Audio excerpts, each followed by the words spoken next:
It's clear you expect a lot of yourself and your teammates. Your general manager expects a lot out of your guys.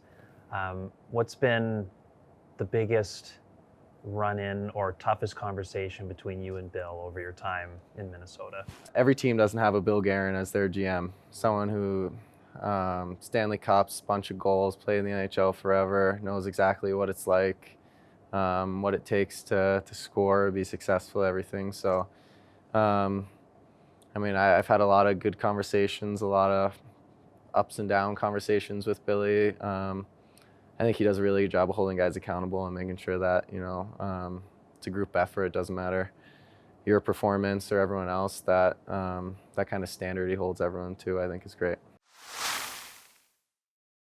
Matt, I was told to ask you a couple of things. The first one being, which was the better pass you received? Was it A, Kirill Kaprizov in Game 2 last year versus Vegas, or was it B, what, as it was explained to me, the more sentimental pass Marcus Foligno set up to your first NHL goal in your first game in Boston, Yeah. of all places? I would say the pass would be Kirill's, but the goal would be the one Marcus passed to me in Boston for sure. That pass Kirill made was ridiculous, but the meaning behind Marcus's pass, I think, meant a lot more to me. So There we go. All right. What did you end up doing with the puck from that first goal? Is it at home somewhere? yeah, the Wild framed it for me actually, so I have it in my house now in Minnesota. Okay. The other question I was told to ask you was, why do you insist on being the dinner planner on the road? I was told that that's Marcus's gig. Why do you insist on taking it away from him? Because Marcus has dropped the ball too many times. Really? He said he did once. Yeah, he dropped a big one this year, so Okay. we've been holding it against him ever since. Tell What us, happened? why was it a big one? I think he told us that he had this spot all set up for us, so no one got a reservation, and then we got on the bus and he told us that he forgot to book it. Something like that. It was bad though, so we're holding it over his head. Jeez. And where were you? Which city were you in? I don't even remember, to be honest. But yeah, we're making sure he feels that one. So feel it's only fitting. that is ruthless. If you screw up once, you're out. We got a lot of guys that can book reservations, I guess. So yeah, we're holding them accountable. I was told years ago that booking reservations is a real skill, and I don't have that skill. So I guess it's not easy to everyone. This summer, when you left Minnesota, your postseason conversations with Hines and Guerin, what were they like? What did you guys talk about? Yeah, I think a lot of ways to get better. It was a tough way to end the year, losing to Vegas, and good series back and forth, some overtime games we wish kind of went our way. But yeah, I think our management and our coaching staff and players, we all just want to get better, find different ways to play better as a team, to maybe bring in certain guys or what you can do personally for your role to make the team better. So I think I think that's really where a lot of people's mindsets are at, which I think is great. What were you thinking coming out of that series? Because you say it was so close. You had a great series against them. How did you ultimately wind down after it was over? Yeah, it was tough. I thought we played a great series. Played really good, great as a team. Felt like our systems were as good as they were all year, and guys scoring, making plays, having an impact. So to kind of lose, and I think those overtime games were tough, kind of back and forth games, and just one bounce, that goes in for them and maybe not for us. But yeah, it's tough. I mean, every time you lose going in, it takes a couple weeks to kind of get over and get your mind right to start the summer. I've heard you are a sore loser, so this one really grinded you this year. Yeah, I think it always grinds you. I think you're a little crazy if it doesn't. But yeah, I'm definitely a sore loser, so maybe it grinds me a little more. Okay. You say you didn't golf as much as you normally do this summer. Was there anything you worked on game-wise? You said, this is what I'm going to work on to take me to the next level. I don't know. I think we have such a good group of guys in Minnesota, whether it's guys on the Wild that stay or the guys from Minnesota that come back and I skate with. So a lot of learning from other guys, kind of trying to take things that they're really good at and bring it into your own game. So a lot of skates, a lot of being around a lot of guys that are great players and smart. So it was a good summer. So the best ideas aren't created, they're stolen. Exactly. So when we see you this year, who am I going to say Matt Boldy stole this from who? Oh, I don't know. Skated a handful of times with Brock Nelson, Brock Besser, a lot of the Minnesota guys. So, I think playing with Brock Nelson and in little area games, I think he's so good at just making little plays in and out, kind of creating space that way and getting open that way. So I love his game. I love how he plays, and summer hockey with him is a lot of fun. Do any players ever say to Brock, did you see those memes of you all over the internet? I haven't seen these memes. Oh my From goodness. Four Nations, the headshots? Oh, his headshot was hilarious. He looks old? Yeah, yes, he does. And people were having like a field day with him. Really? Yes.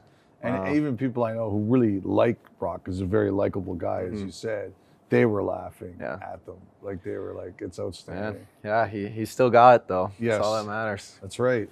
Okay, Kaprizov. First of all, do you keep in touch with him over the summer? Is he active in the team group chat very much? Yeah, I think the group chat's pretty active in the summer. Different guys pitching in different things, but I think it's pretty good and a little healthy to get away from it a little bit. Talk to him a couple times, but nothing too serious. I remember when he came over and there was the dollar bill, Kirill, and he didn't speak a lot, at least not to us publicly. How much has he changed over the years? Ever since I've been in Minnesota, he's been awesome. His English has definitely gotten better for sure, but I think just the person he is, like off the ice, hockey aside, he's a great dude. Loves to be with the guys and go to dinner and have fun and laugh and everything like that. You see how good he is, and the biggest thing about him is how hard he works. And when your best player's doing that, it's hard for you to give anything less. So he definitely sets the tone for our group a lot too in that aspect. But he's just a good person, guy that you like to have around. He loves to be around and be with the guys. Just wanted to ask you, Matt, for every player, there's a destiny, a voyage from when you first come in and you just want to establish yourself and you don't want to step on anyone's toes, to the point in time where you sign like you have, and now you're counted on, and the expectations are not just to follow, but to lead. How have you changed, and what's the biggest lesson you've learned about doing it properly? I think just the group of guys we have ever since I've been in Minnesota, the main group we have now, the guys that have been here and the guys that have left, I think have kind of created a space where I felt comfortable for multiple years now, which is great. But yeah, like you said, you're your own person. You've established yourself a little bit more, and your voice means a little bit more and carries a little bit more weight. So it's something that definitely I think has grown since I've been in the NHL. There's ups and downs, there's emotions and everything. I think the biggest thing is just kind of picking your moments when they're a little snap might be okay, and when kind of keeping it calm and stuff like that's a little bit better. But like I said, there's a lot of credit to our captains like Marcus and Jared and Kirill and all the guys before that have kind of set that standard that everyone's voice kind of matters, and it doesn't matter if you're 35 or if you're 21. So. Well, to that, I heard that you've become more vocal. Like, do you remember the first time where a situation presented itself and you thought, okay, maybe in the past I would have kept quiet here, but I feel the need, I feel the comfort to speak up and say something? I don't know. I think I'm a pretty competitive person, so I think it's kind of built into me that way.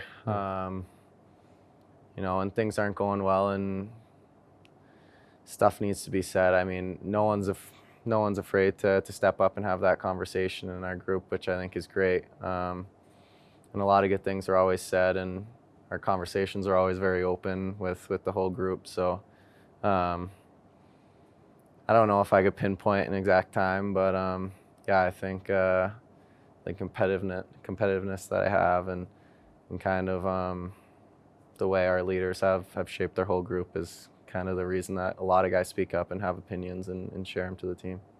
Last one for me.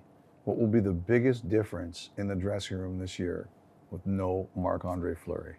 Yeah, those are big shoes to fill for sure. He's just unbelievable teammate, person. To fill that just on its own is huge. The smiles he brings to the room, how light he keeps it,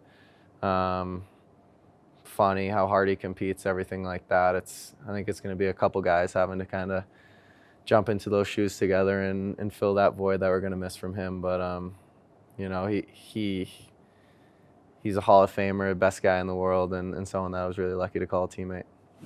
Last one for me. Like, it's clear you expect a lot of yourself and your teammates. Your general manager expects a lot out of your guys.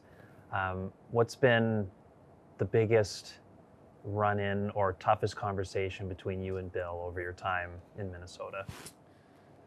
I don't know. I think Billy is really good at what he does. I think